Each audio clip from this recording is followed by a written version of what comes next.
Noong huling Sabado ng Agosto 1987, ang Clayton County Fair ay nagkaroon ng pinakamagandang taon sa loob ng isang dekada.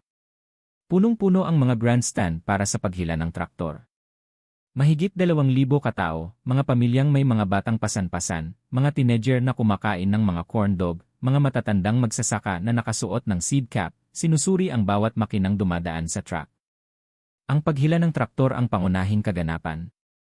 Noon pa man ay itinatayo na ito ng mga magsasaka noong dekada 1940 kung kailan ikinakabit ng mga magsasaka ang kanilang mga makinang pangtrabaho sa mga weighted sled at tinitingnan kung sino ang makakahila ng pinakamalayo. Noon, isa itong pagsubok ng kasanayan gayon din ng horsepower, ang pag-alam kung kailan magbabago ng takbo, kung paano pamahalaan ang traksyon, kung kailan atras bago mo maubos ang clutch. Wala na ang mga panahong iyon. Pagsapit ng 1987, ang paghila ng traktor ay naging kakaiba na, isang bagay na nagpailing sa maraming matatanda. Si Rick Holloway ang dahilan. Hayaan mong ikwento ko sa inyo ang tungkol kay Rick Holloway dahil kailangan mong maunawaan ang lalaki bago mo maunawaan ang nangyari noong araw na iyon.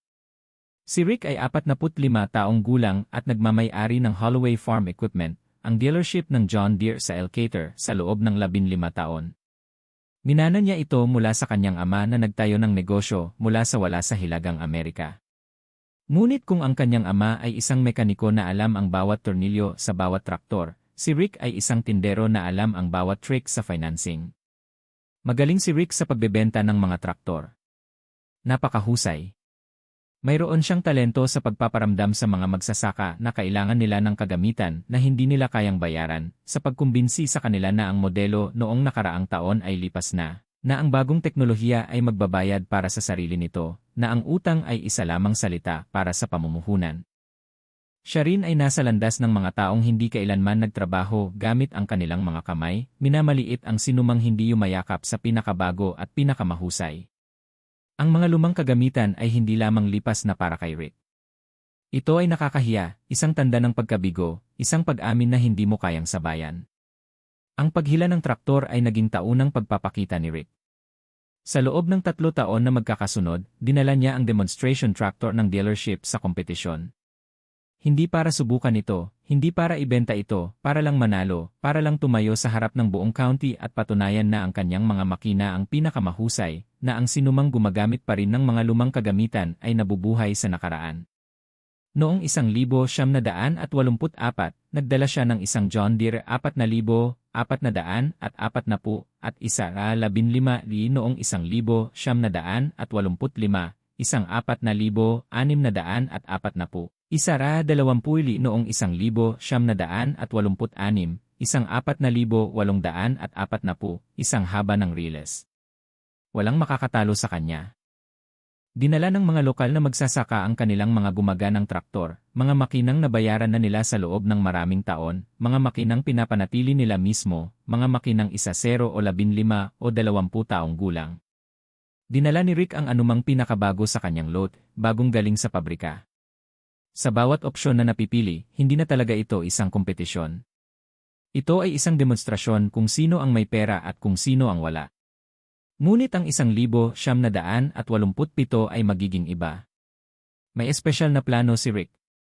Hayaan niyong ikwento ko sa inyo ang tungkol sa John Deere 4,850 dahil ito ang pinaka-advanced na traktora sa bukid na nakita ng sinuman sa Clayton County. Ang 4,850 ang pangunahing modelo ng John Deere, isang 200 horsepower na halimaw na may mas maraming electronics kaysa sa karamihan ng mga bahay ng mga magsasaka. Mayroon itong computerized fuel injection na nag-optimize sa pinaghalong diesel para sa bawat kondisyon. Mayroon itong mga digital readout para sa temperatura ng makina, hydraulic pressure, bilis ng lupa, at pagkonsumo ng gasolina. Mayroon itong automatic load sensing system na nag-aayos ng power delivery batay sa ginagawa ng mga gulong. At mayroon itong bago para sa 1,987, isang traction management computer. Kung magsimulang dumulas ang mga gulong, otomatikong babawasan ng computer ang lakas upang maiwasan ang pinsala.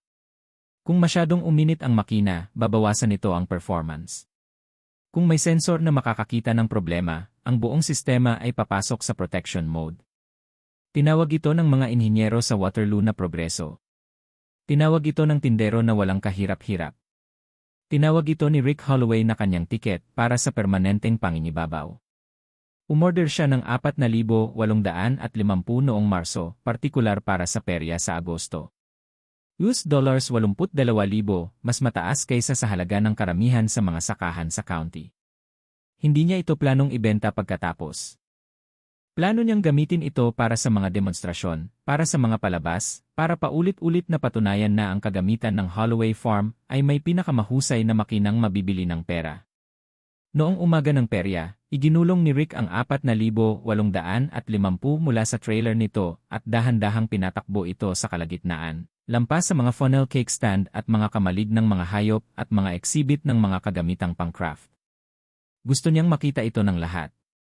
Gusto niyang malaman ng lahat kung ano ang paparating. Kumikinang ang traktor sa araw ng tag-araw. Ang berde at dilaw na pintura ay napakaliwanag na nakakasakit tingnan. Ang taksi ay may kontrol sa klima. Ang upuan ay may air cushion.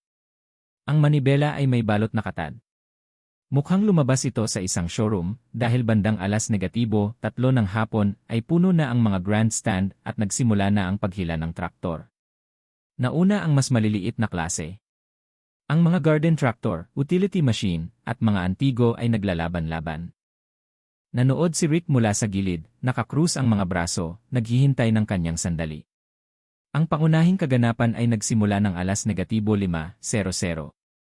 Ang heavyweight class, bukas sa anumang farm tractor na may lakas na higit sa 150 horsepower. 6 na lokal na magsasaka ang pumasok.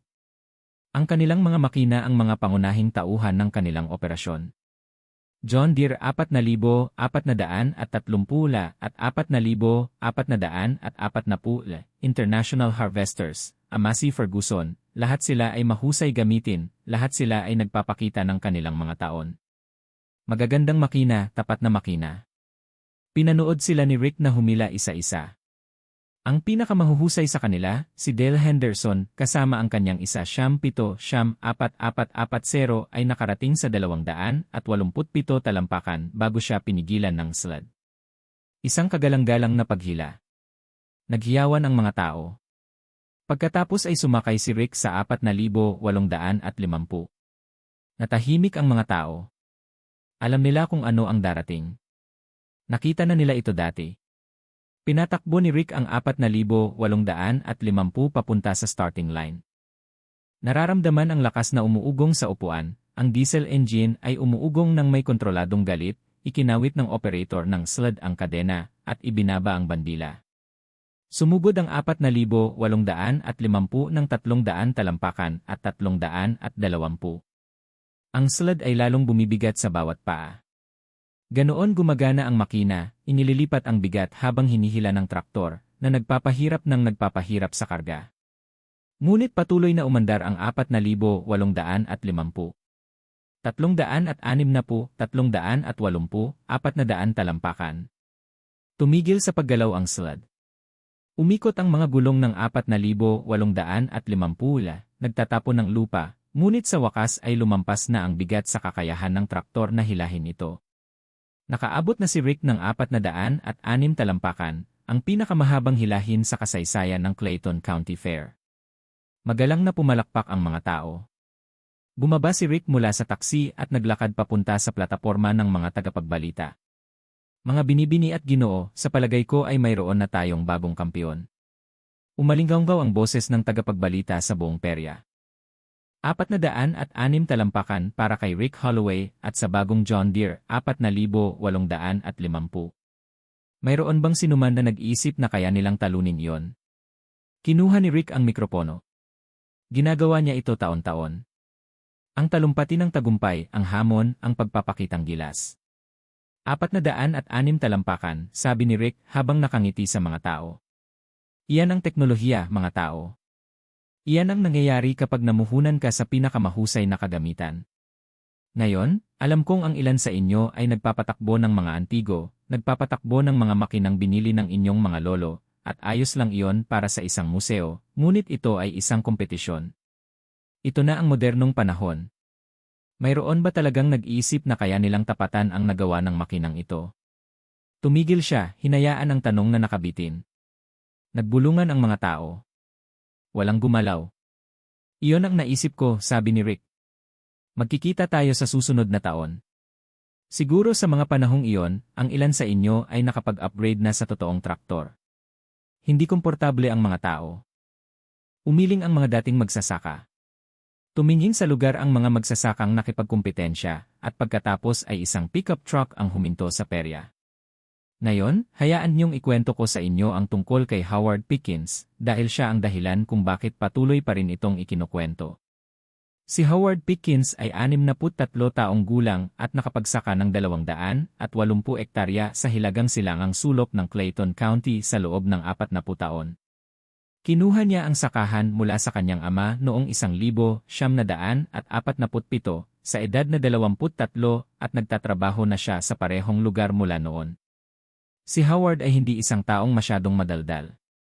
Nagsisimba siya tuwing linggo, tumatango sa kanyang mga kapitbahay sa tindahan ng pagkain ng hayop, nagbabayad ng kanyang mga bayarin sa tamang oras, at nag-iisa. Nabiyuda siya noong 1975 nang pumanaw ang kanyang asawang si Martha dahil sa cancer. At mula noon, mag-isa na siyang nanirahan sa bahay bukid kung saan niya pinalaki ang 2 anak na lalaki. Pareho na silang lumipat ngayon. Isa sa Minneapolis, isa sa California. Kung tatanungin mo ang mga tao sa Clayton County tungkol kay Howard Pickens, sasabihin nila sa iyo na tahimik, maaasahan, at makaluma siya. Wala siyang utang na loob kaninuman. Hindi siya bumibili ng mga bagong kagamitan maliban kung hindi na maaayos ang kanyang mga lumang kagamitan. Nagmaneho siya ng 1,972 Ford pickup na pinapanatili niya sa loob ng 15 taon. At sa kanyang kamalig, sa ilalim ng isang canvas tarp na hindi naangat sa loob ng isang dekada, ay nakaupo ang 1,950 Oliver 88. Hayaan mong ikwento ko sa iyo ang tungkol sa traktor na yon dahil ito ang puso ng kwentong ito. Ang Oliver 88 ay isang row crop tractor na ginawa noong huling bahagi ng 1940 at unang bahagi ng 1950 na idinisenyo para sa uri ng pangkalahatang gawaing bukid na kailangan ng mas maliliit na operasyon. Hindi ito ang pinakamalaking makinang ginawa ni Oliver, at hindi rin ito ang pinakamalakas, ngunit ito ay matibay, maaasahan, at ginawa para tumagal. Ang ama ni Howard na si Earl Pickens ay bumili ng partikular na bagong Oliver 88 na ito noong 1950 o kaya naman ay pumasok siya sa dealer ng mga kagamitan sa Elkader. Ang parehong gusali na ngayon ay dealership ni Rick Holloway sa John Deere, at binayaran ito ng cash. US $2,800, lahat ng natipid niya mula sa 4 na taon ng magagandang ani. Ang traktor na ito ay tatagal ng mas matagal kaysa sa aming dalawa. Sinabi ni Earl sa kanyang anak, alagaan mo ito at aalagaan ka rin ito. Ginamit ni Earl ang Oliver na yon sa pagsasaka hanggang 1,970 nang humina ang kanyang kalusugan at si Howard ang pumalit sa operasyon ng full-time. Nang panahong iyon, ang Oliver ay 20 taong gulang na, luma na ayon sa modernong pamantayan, ngunit maayos itong tumakbo tulad noong araw na dinala ito ni Earl sa bahay. Itinigil na ni Howard ang Oliver noong 1978 nang tuluyan siyang mag-aberya at bumili ng segunda manong John Deere 4,020 para sa mas mabibigat na trabaho. Ngunit hindi niya matanggap na ibenta ang traktor ng kanyang ama. Ipinarada niya ito sa likod ng kamalig, tinakpan ng trapal at iniwan doon. Hindi niya ito nasimulan sa loob ng 9 na taon, ngunit hindi niya nakalimutan kung ano ang magagawa nito. Ngayon, hayaan niyong huminto muna ako rito at magtanong sa inyo ng isang bagay. Naranasan mo na bang magtago ng isang bagay na sinabi ng lahat na walang silbi? Isang bagay na walang saysay na itago, na nag-aksaya ng espasyo at oras at marahil ay kaunting pagmamalaki, ngunit itinago mo pa rin ito dahil nangangahulugan ito ng isang bagay na hindi masusukat sa dolyar. Itinago ni Howard Pickens ang traktor ng kanyang ama sa loob ng 37 taon. Itinago niya ito sa mga mahirap at magagandang panahon, sa mga tagtuyot at baha, sa pagkamatay ng kanyang mga magulang at asawa at sa pag-alis ng kanyang mga anak. Itinago niya ito noong sinabi sa kanya ng mga tao na kumukuha lang ito ng espasyo. Nang alukin siya ng mga dealer ng $100 para ihatid ito, nang imungkahi ng kanyang mga anak na ibenta niya ito at bumili ng isang bagay na kapaki-pakinabang. Itinago niya ito dahil sinabi ng kanyang ama na tatagal ito ng mas matagal kaysa sa kanilang dalawa. At dahil alam na alam niya sa kaibuturan niya na balang araw ay magiging mahalaga ito. Hayaan mong ikwento ko sa iyo ang nangyari nang huminto ang pickup ni Howard sa perya. Dahan-dahang bumaba ang truck sa kalsadang graba, hinihila ang isang nawasak na trailer. Sa trailer, na may mga kadena, ay isang bagay na nagpalingon at nagpatingin sa mga tao. Isang traktor, ngunit hindi tulad ng anumang traktor na napunta sa perya noong araw na yon. Ang makinang ito ay lumana, kitang-kita, at hindi mapag-aalinlangan ang lumana. Ang pintura ay kupas na berde, nasira na at naging hubad na metal sa ilang bahagi. Ang tubo ng tambutso ay nakakabit ng alambreng pangharang. Ang mga gulong ay basag na dahil sa edad, ngunit may hawak pa ring hangin. Isang manipis na usok ang pumailang lang mula sa salansanan. Pinaandar ito ni Howard ng umagang iyon sa unang pagkakataon sa loob ng 9 na taon at ang makina ay nasusunog pa rin ng lumang langis. Ano ba yan? Sabi ng isang tao sa karamihan, iyan ay isang Oliver, sagot ng isang matanda. Isang 88. Hindi ko pa nakikita ang mga ganyan sa loob ng 20 taon. Iniatras ni Howard ang trailer sa gilid ng riles at sinimulang tanggalin ang mga kadena. Hindi niya tiningnan ang mga tao. Hindi niya pinansin ang mga bulong-bulungan. Nagtrabaho lang siya gaya ng dati niyang ginagawa. Matatag, sistematiko at hindi nagmamadali. Nakita ni Rick Holloway ang nangyayari at nagsimulang tumawa. May tumawag sa museo, sabi niya sa mikropono ng sapat na lakas para marinig ng buong grandstand. May nawawala silang exhibit. Tumawa ang mga tao ng kinakabahan at hindi sigurado. Hoy, matanda na, sigaw ni Rick habang naglalakad papunta kay Howard. Alam mo bang hila ito ng traktor, di ba? Hindi parada ng mga relikya. Mukhang dapat sa junkyard ang bagay na yan. Hindi sumagot si Howard. Tinapos niya ang pagkalas sa Oliver, umakyat sa upuan, at pinaandar ang makina. Umubo ito at kumalansing pagkatapos ay humupa ang sunod-sunod na dagundong. Hindi makinis tulad ng 4,850 pero buhay. Totoo. Hindi ka maaaring maging seryoso, sabi ni Rick na tumatawa pa rin ngunit hindi na gaanong sigurado ngayon. Gusto mo bang sumali niyan laban sa 4,850 ko? Tiningnan ni Howard si Rick sa unang pagkakataon. Kalmado ang mga mata niya, walang ekspresyon ang mukha. Gusto kong humila, sabi niya. Para saan ang kompetisyong ito? Hindi aabot sa 1-0 talampakan ang layo niyan. Mapapahiya ka sa harap ng buong county. Hindi magtatagal yan. Natahimik ang mga tao. Tumingin ang announcer mula kay Rick patungo kay Howard, hindi sigurado kung ano ang gagawin. Ayon sa mga patakaran, ang sinumang traktor na higit sa 50 horsepower ay maaaring sumali sa heavyweight class. Sabi ni Howard, ang Oliver na ito ay may rating na 55. Binayaran ko na ang entry fee ko. May karapatan akong humila. Dumilim ang mukha ni Rick. Nakakatawa ito.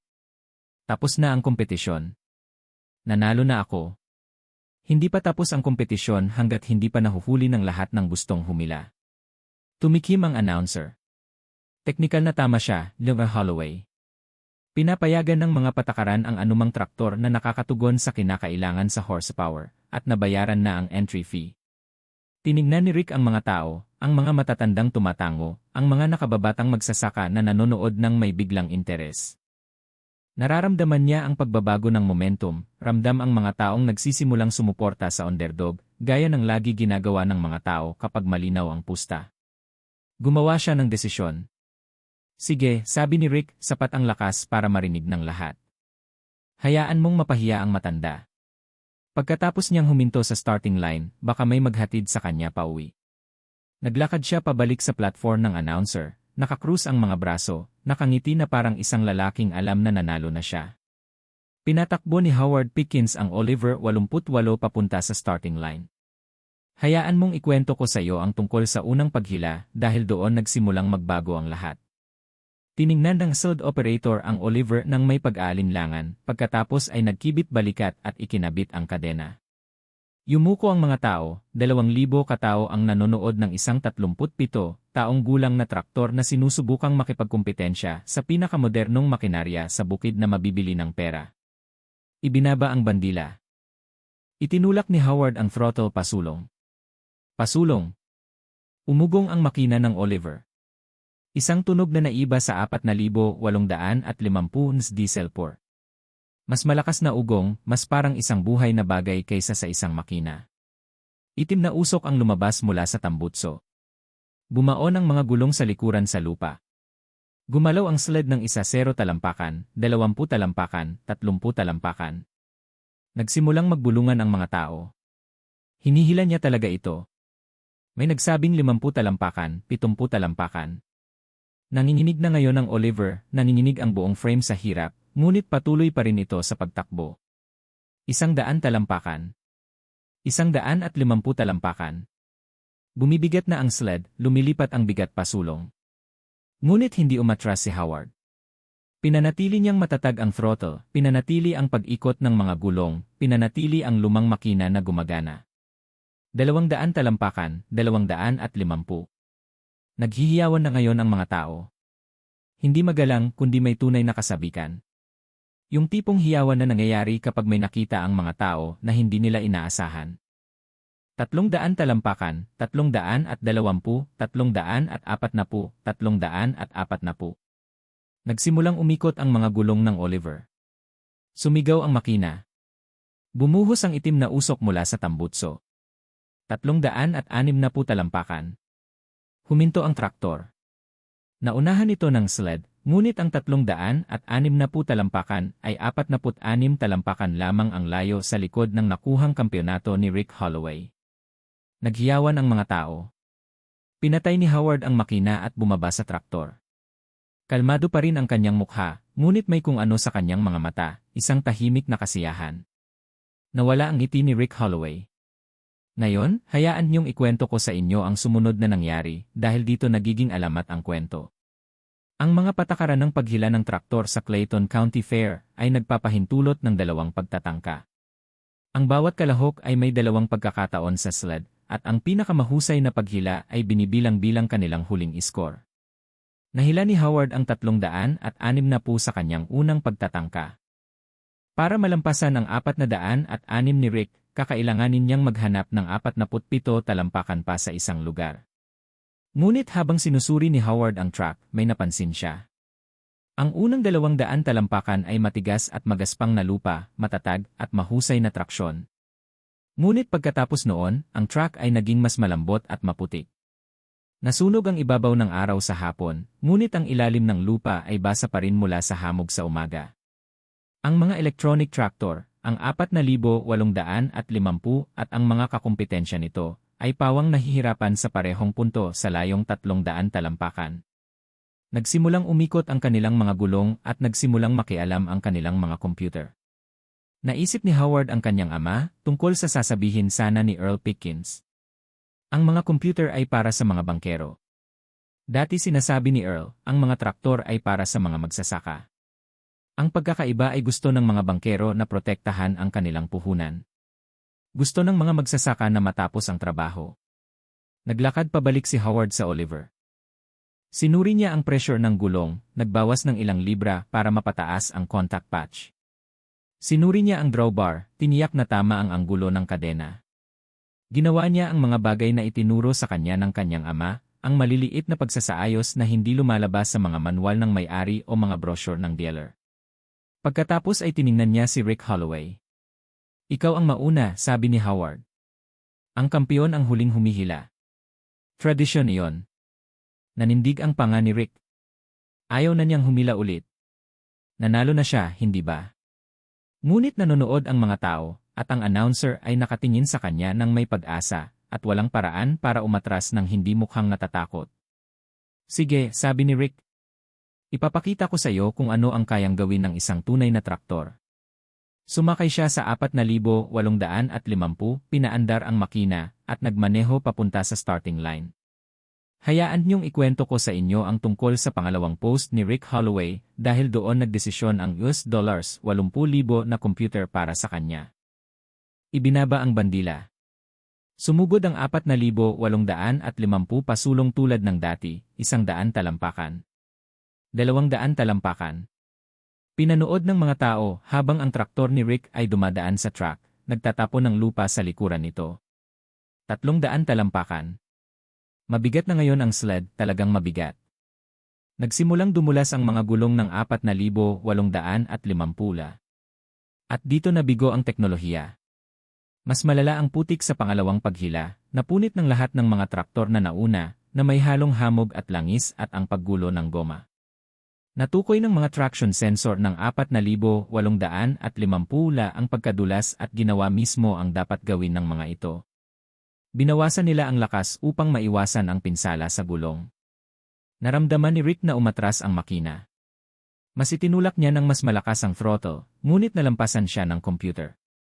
320 talampakan. Bumabagal ang traktor. Tara na! Sigaw ni Rick habang pinapadyak ang pedal, ngunit patuloy na nakakaramdam ang mga sensor. Patuloy na nagko-compute ang computer, at patuloy na bumababa ang lakas. 340 talampakan. Malaya nang umiikot ang mga gulong, nagtatapon ng putik kung saan-saan. Tumataas ang panukat ng temperatura. Natukoy ng computer ang init at binawasan pa ang lakas, 350 talampakan. Huminto ang 4,850. Hinampas ni Rick ang manibela gamit ang kanyang palad. Mas mababa siya ng 56 talampakan kaysa sa una niyang paghila. Pinrotektahan ng computer ang traktor mula sa pinsala, tulad ng dinisenyo ng mga inhinyero, ngunit ikinabahala niya ang mga kakumpetensya. Tahimik ang mga tao. Bumaba si Rick mula sa taksi, ang kanyang mukha ay nababasa ng galit at kahihiyan. Hindi niya tiningnan ang mga grandstand. Hindi niya tiningnan ang announcer. Naglakad lang siya pabalik sa gilid ng truck at tumayo roon, nakakrus ang mga braso, nanonood. Sumakay si Howard Pickens sa Oliver 88 para sa kanyang pangalawang paghila. Hayaan mong ikwento ko sa inyo ang nangyari sa susunod na 3 minuto dahil ito pa rin ang pinakapinag-uusapang sandali sa kasaysayan ng Clayton County. Pinaandar ni Howard ang makina. Umubo ang Oliver, gumalaw, pagkatapos ay natahimik sa pamilyar nitong dagundong. Nagmaneho siya papunta sa starting line, ang lumang makina ay umuugong at umuungol, ngunit matatag ang takbo. Ikinawit ng operator ng sled ang kadena. Tahimik ang mga tao. Ibinaba ang bandila. Itinulak ni Howard ang throttle ng tuluyan. Walang mga sensor na magpapaibabaw sa kanya. Walang mga computer na magpapasya kung ano ang ligtas. Walang mga electronics na magpoprotekta sa makina mula sa sarili nitong lakas. Mayroon lamang isang makina, isang transmission, at isang lalaking alam na alam kung ano ang magagawa ng kanyang traktor. Ang Oliver ay umugong ng 100 talampakan. Ang mga lumang gulong ay bumaon sa matigas na lupa na naghahagis ng mga ulap sa likuran nila. 200 talampakan. Ang mga tao ay nakatayo na ngayon, naghihiyawan at sumisigaw. 300 talampakan. Nagsimula ang putik. Ang parehong putik na pumatay sa 4,850 sensors, ngunit ang Oliver ay walang mga sensor. Ang mga gulong ay umikot. Ang putik ay lumipad kahit saan. Ang makina ay sumigaw sa isang pitch na dapat sana ay imposible para sa isang 37 taong gulang na makina. Hindi umatras si Howard. Pinanatili niyang mababa ang throttle, pinanatili ang lakas, patuloy na hinihingi ang lahat ng maibibigay ng Oliver. 320, 340, 360 kasabay ng kanyang unang paghila. 370 nakakabingi na ngayon ang mga tao. Nagtatalon, nagyayakapan, at sumisigaw ng mga bagay na hindi maririnig dahil sa dagundong ng makina. 380, 370 halos hindi gumagalaw ang sled. Halos hindi gumagalaw ang Oliver. Ang buong kompetisyon ay umabot sa pulgada, 400 talampakan. Gumawa ng tunog ang makina ng Oliver, isang malalim na ungol, at sa sandaling iyon, inakala ni Howard na tapos na, ngunit ang boses ng kanyang ama ay nasa isip niya. Mas tatagal ang traktor na ito kaysa sa aming dalawa. Pinanatili niyang mababa ang throttle. 4-0-1-4-0-2-4-0-3 huminto ang sled. Malayang umikot ang mga gulong ng Oliver. Tapos na ang paghila. 403 talampakan. 3 talampakan ang layo mula sa record ni Rick Holloway. Ngunit walang pakialam ang mga tao sa 3 talampakan. Sumabog ang mga tao na walang katulad na narinig ni Howard. 2,000 katao, sumisigaw para sa isang 63 taong gulang na lalaki na nakasakay sa isang 37 taong gulang na traktora na malapit nang makalapit sa pinakamodernong makina sa county. Pinatay ni Howard ang makina. Sa biglaang katahimikan, may narinig siyang mga boses. Mga taong naghihiyawan sa kanyang pangalan, mga taong nagtatawanan, mga taong umiiyak. Bumaba siya mula sa Oliver nang nanginginig ang mga binti, at may narinig pa siyang iba. Isang tunog mula sa riles, isang pamilyar na tunog. Nakaipit ang 4,850 ni Rick Holloway. Ngayon, hayaan niyong ikwento ko sa inyo ang tungkol sa hukay ng putik, dahil doon nagiging higit pa sa isang kompetisyon ang kwentong ito. Sa pangalawang paghila ni Rick, ginawa ng 4,850 ang malambot na bahagi ng riles na parang kumunoy. Ang mabigat na traktora, kasama ang malalapad na gulong at napakalaking bigat nito, ay nakahukay ng mga root na 18 pulgada ang lalim. Nang subukang magmaneho ni Rick palabas ng riles pagkatapos ng paghila, ang 4,850 ay nanatili sa mga root na iyon at tumigil sa paggalaw. Umikot ang mga gulong. Naramdaman ng computer ang pagkadulas at naputol ang lakas. Sinubukan ulit ni Rick. Mas maraming pag-ikot ng gulong, mas maraming naputol ang lakas. Ang sistema ng pamamahala ng traksyon ay eksaktong ginagawa ang dapat nitong gawin, pinoprotektahan ang traktor mula sa pinsala sa pamamagitan ng pagpigil sa pag-ikot ng mga gulong. Ngunit sa paggawa nito, naging imposible ang pagtakas. Ang $80,000 na John Deere 4,850, ang pinakamodernong traktor sa bukid na mabibili ng pera, ay natigil sa putik na parang isang city car na napadpad sa niebe. Bumaba si Rick at tiningnan ang sitwasyon. Namumutla ang kanyang mukha. Ang buong county ay nanonood. Ang kanyang championship tractor, ang kanyang pagmamalaki at kagalakan, ang kanyang patunay ng kahusayan sa teknolohiya, ay walang magawa sa isang butas na hinukay nito para sa kanyang sarili. Humila ka. Sigaw niya. May magdala ng truck. Tumingin ang mga opisyal ng perya sa paligid. Walang truck na panghila na sapat ang bigat para humila ng isang 8-tonong traktor mula sa putik na ganoon kalalim. Paano naman ang isa sa iba pang mga traktor? Mungkahi ng isang tao. Ngunit ang iba pang mga kakumpetensya ay nakarga na ang kanilang mga makina. Kakailanganin nila ng isang oras para makabalik at sa oras na yon ay mas malala pa ang putik. Nakatayo si Howard Pickens sa gilid ng truck habang nakatingin sa natigil na 48. Pagkatapos ay tiningnan niya ang kanyang Oliver. Maaari ko itong hilahin palabas, anya. Tahimik ang mga salita, ngunit kahit papaano ay narinig ito ng lahat. Natahimik ang karamihan. Iba't ibang ekspresyon ang nabasa sa mukha ni Rick Holloway. Pagkalito, pagkatapos ay galit, pagkatapos ay isang bagay na maaaring takot. Hindi ka maaaring maging seryoso. Hindi kayang humila ng shopping cart ang antigong iyon. Kakahilalang nito ng 403 talampakang sled. Sa tingin ko ay kaya nitong hawakan ang isang naipit na traktor. Hindi matatag ang lupa. May ipit ka rin. Kilala ko ang makinang ito, sabi ni Howard. Alam na ito ng aking ama bago pa ako. Nakahila na ako ng mga tuod gamit ito, nakahila na ng mga truck palabas ng mga kanal, nakahila na ng mga combine sa putik ng spring. Alam ko ang kaya nitong gawin. Naglakad siya papunta sa Oliver, umakyat sa upuan, at pinaandar ang makina. Tahimik na pinanood ng karamihan. Pinatakbo ni Howard ang Oliver papunta sa truck, maingat na iniiwasan ang pinakamalalang mga uka. Ipinuwesto niya ang makina sa likod ng naipit na 4,850 at umatras hanggang sa magkahanay ang mga drawbar. Ikabit ang kadena, sabi niya. Isang makatarungang opisyal ang nagmadaling ikonekta ang dalawang traktor, ang 37 taong gulang na Oliver sa bagong-bagong 4,850. Handa na ba? Tanong ni Howard. Walang imik si Rick Holloway. Nakatayo siya sa gilid ng truck, nasa tagiliran ang mga braso, pinapanood ang kanyang championship tractor na malapit ng iligtas ng antigo niyang kinutya. Kinalabit ni Howard ang clutch. Umugong ang makina ng Oliver. Bumutas ang mga lumang gulong sa putik. Natagpuan ang pagbili sa mas matigas na lupa sa ilalim. Humigpit ang kadena. Sandali, walang nangyari. Mabigat ang 4,850. 8 toneladang metal at computer chips ang bumaon ng malalim sa putik na nilikha nito. Pagkatapos ay dahan-dahang nagsimulang sumulong ang Oliver. Pulgada por pulgada, paa por paa. Hinila ng Oliver.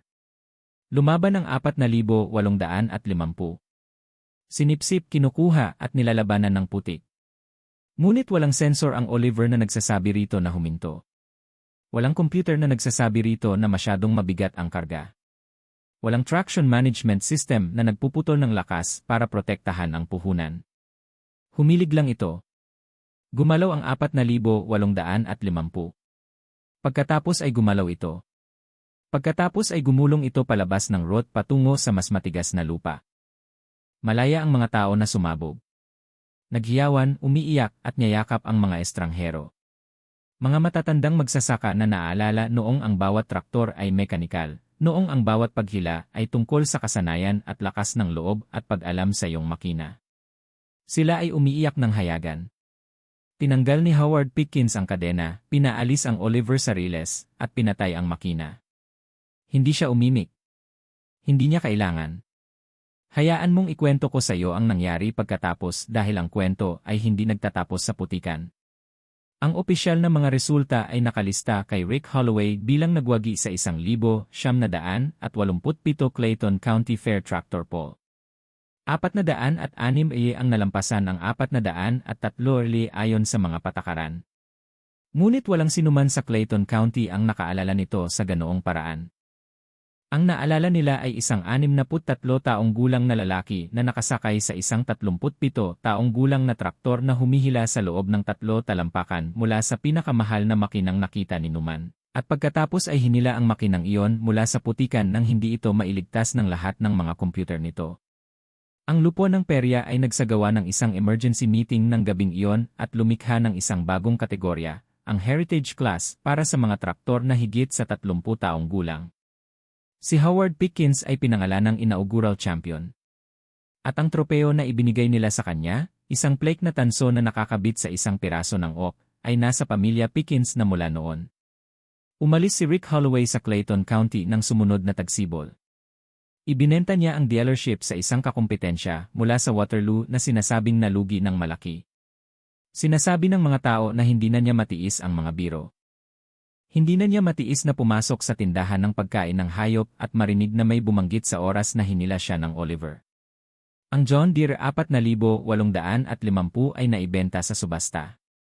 Nagbunga ito ng $60,000, 20,000 na mas mababa kaysa sa binayaran ni Rick. Ang bumibili ay mula sa Minnesota at hindi na niya ito ipinasok sa isa pang traktora. Hayaan mong ikwento ko sa iyo ang tungkol sa Oliver dahil ang makinang iyon ay may kwento rin. Pagkatapos ng perya, pinauwi ni Howard ang Oliver at ipinarada ito sa kamalig, ngunit hindi niya ito tinakpan ng trapal. Sa halip, nilinis niya ito, hinugasan ng putik, sinuri ang mga likido, hinigpitan ang lahat ng natanggal habang hinihila. Pinalitan niya ang bailing wire sa tambutso ng isang maayos na clamp. Nang sumunod na tagsibol, nagsimula siyang sumali sa mga palabas ng traktor, hindi mga pull, kundi mga palabas lamang, kung saan maaaring tumingin ang mga tao sa mga lumang makina at makipag-usap sa mga lalaking nagpapanatili sa mga ito na tumatakbo. Ikukwento ni Howard ang kwento ng perya noong 1987 at magtitipon ang mga tao at upo ang mga bata sa upuan ng Oliver at magkukunwaring nagmamaneho. Namatay si Howard Pickens noong 2000 at isa sa edad na 77. Nagsasaka siya hanggang sa huling taon ng kanyang buhay, ginagamit pa rin ang John Deere 4,020 para sa mabibigat na trabaho, ngunit inilalabas ang Oliver tuwing Agosto para sa Heritage Class ng County Fair. Nanalo siya sa klaseng iyon ng 14 na beses. Walang sinuman ang tumalo sa kanya. Sa kanyang libing, ang mga tagapagdala ng traktor ay nagmamaneho ng mga traktor, 3 John Deere, at ang Oliver, na makintab at maayos na tumatakbo, dala ang kabaong mula sa simbahan patungo sa sementeryo. Kalahati ng county ang pumupunta upang manood. Ang kanyang anak na si David, ang lumipat sa Minnesota, ay umuwi para sa serbisyo at nanatili. Siya ang pumalit sa bukid, natutong panatilihin ang Oliver sa paraang ginawa ng kanyang ama at lolo, at pinanatili ang tradisyon. Hayaan mong ikwento ko sa iyo ang isang huling bagay dahil ito ang pinakamahalaga. Noong 2005, isang museo sa Des Moines ang lumapit kay David Pickens tungkol sa pagbili ng Oliver 88. Nag-alok sila ng $50,000 na mas mahal kaysa sa halaga ng traktor. Higit pa sa ibinayad ni Howard para sa kanyang buong sakahan noon at tinanggihan sila ni David. Binili ng lolo ko ang traktor na ito noong 1950. Sinabi niya sa kanila na sinabi niya sa aking ama na mas tatagal ito kaysa sa kanilang dalawa. Tama siya. Mas tatagal ito kaysa sa kanya. Mas tatagal ito kaysa sa aking ama at kung aalagaan ko ito, mas tatagal din ito kaysa sa akin. Ngunit isa lamang itong makina. Sinabi ng kinatawan ng museo na nararapat ito sa isang lugar kung saan mapapahalagahan ng mga tao ang kahalagahan nito sa kasaysayan. Ngumiti si David. Hindi lamang ito isang makina. Isa itong aral. Ito ay patunay na kung minsan ang mga lumang pamamaraan ay mas mainam kaysa sa lahat ng mga computer sa mundo. Na kung minsan ang mga bagay na itinayo ng ating mga ama at lolo ay mas mahalaga kaysa sa mga bagay na mabibili natin. Tumigil siya, tiningnan ng Oliver kung saan ito nakalagay sa kamalig, ang parehong kamalig na tinirhan nito sa loob ng 55 taon. Humugot ang tatay ko ng isang naipit na traktor mula sa putik gamit ang makinang ito sa isang traktor na nagkakahalaga ng $80,000 na may lahat ng sensor at computer na magagamit. At itong si Oliver, itong 37 taong gulang na 55 horsepower, walang electronics, walang computer, metal at diesel lang, hinugot ito ni Oliver na parang wala lang. Magandang kwento yan. Hindi ito kwento. Ito ay isang katotohanan. At bawat taon kapag pinaandar ko ang makinang ito at minamaneho ito papunta sa county fair, naaalala ng mga tao. Naaalala nila na ang pinakabago at pinakamagarbo ay hindi palaging nangangahulugang ang pinakamahusay. Naaalala nila na may halaga sa pagpapanatili ng mga lumang bagay na gumagana, sa pag-aaral mula sa ating mga ama at lolo, sa hindi pagtatapon ng lahat ng nauna dahil lang sa may dumating na mas makintab. Umalis ang kinatawan ng museo ng walang traktor. Ang Oliver 88 ay nasa kamalig pa rin ng pamilya Pickens, gumagana pa rin, pumapasok pa rin sa heritage class sa Clayton County Fair tuwing Agosto. At sa isang lugar sa Imbakan, mayroong isang plaque na tanso na natanggap ni Howard Pickens sa ito ay nakakabit sa isang piraso ng oak. At ang nakasulat ay ang Clayton County Fair Class Champion na si Howard Pickens at si Oliver ay 88 taong gulang. Patunay na gumagana pa rin ang mga lumang pamamaraan. Iyan ang kwento ng hila ng traktor. Ang kwento ng isang lalaking nagtago ng makina ng kanyang ama sa loob ng 37 taon. Hindi dahil mahalaga ito, hindi dahil kapaki-pakinabang ito, kundi dahil may mga bagay na sulit pang ingatan, kahit na sinasabi ng mundo na magpatuloy ka na. Si Rick Holloway ay may $80,000 at ang pinaka-advanced na teknolohiya na mabibili ng pera. Si Howard Pickens ay may traktor ng kanyang ama at ang kaalaman kung paano ito gamitin. Nang dumating ang putik, sumuko ang computer. Patuloy na humihila ang Oliver. Iyan ang pagkakaiba ng isang makinang nagpoprotekta sa sarili nito at isang makinang gumagawa ng trabaho. Iyan ang pagkakaiba ng teknolohiya at tradisyon. Kaya naman pagkalipas ng 35 taon, ikinukwento pa rin ng mga tao sa Clayton County ang kwentong ito. At tumatakbo pa rin ang Oliver. 7.